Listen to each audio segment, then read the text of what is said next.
How to set up a blog on Shopify store. Hello everyone, welcome back to our channel, and for today's tutorial I'll be showing you how to set up a blog post on your Shopify store. So first of all, head to our navigator, go to the Shopify website, head over to home, and then go to online store. Now instead of themes, we're going to click on blog posts. Making a blog is a great way to bring traffic into your website. So click on create blog post, and here you can add a title about your latest products or deals or whatever your blog is going to talk about. You can edit its visibility. For now it's hidden, and you can edit the content by adding different images and different descriptions or the article of your blog.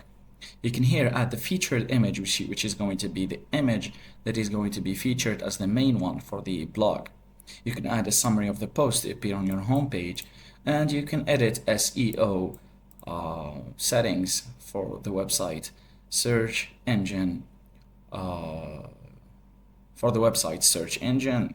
settings. Now for this organization, you can add different things that can help you manage your blogs more effectively, and you can add it to your online store by clicking on the theme of your store down here and click on save. Now, you know how to create a blog, so start bringing traffic into that store of yours. Thanks for watching, and don't forget to subscribe.